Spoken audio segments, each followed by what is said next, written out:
ಎಲ್ರಿಗೂ ನಮಸ್ತೆ. ಯೋಚನೆ ಪ್ರೇರಣೆ ಸಮರ್ಪಣೆ ಈಸ್ಕೊಟ್ಟು ಪರಿವರ್ತನೆ. ದೈಹಿಕ ಸಾಮರ್ಥ್ಯ ಪರೀಕ್ಷೆ ಅನ್ನೋದು ಕೆಲವೊಂದು ಹುದ್ದೆಗಳಲ್ಲಿ ಇರುತ್ತೆ. ಆ ಹುದ್ದೆಗೆ ಭಾಗವಹಿಸುವಂತಹ ಸ್ಪರ್ಧಾರ್ಥಿ ಅಭ್ಯರ್ಥಿಗಳಿಗೆ 1600 ಮೀಟರ್ ಓಟನ ಹೇಗೆ ಕಡಿಮೆ ಸಮಯದಲ್ಲಿ ಓಡಬೇಕು, ಹೇಗೆ ಅಭ್ಯಾಸ ಮಾಡಬೇಕು ಅನ್ನೋಂಥ ಮಾಹಿತಿ ಕೆಲವರಿಗೆ ಗೊತ್ತಿರೋದಿಲ್ಲ. ಹಾಗಾಗಿ ತಿಳಿಸುವಂಥ ಪ್ರಯತ್ನ. ಲಾಂಗ್ ವೀಡಿಯೋಸಲ್ಲಿ ಕೆಲವೊಂದು ಮಾಹಿತಿಗಳನ್ನ ತಿಳಿಸುವಂಥದ್ದಾಗಿದ್ದರೆ ಅದನ್ನು ನೋಡುವಂಥದ್ದಾಗಲಿ.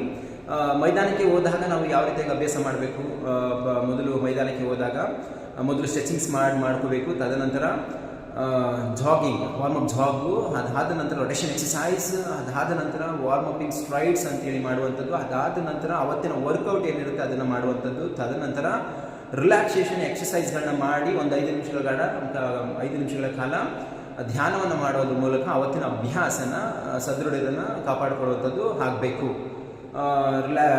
ಸ್ಟ್ರೆಚಿಂಗ್ಸ್ ಮತ್ತು ರೊಟೇಷನ್ ಎಕ್ಸಸೈಸು ವಿಡಿಯೋದಲ್ಲಿ ಕಳಿಸಿರುವಂಥದ್ದಾಗಿದೆ. ಅದನ್ನೆಲ್ಲ ನೋಡಿ ತಿಳ್ಕೊಳ್ಳಿ. ಧನ್ಯವಾದ.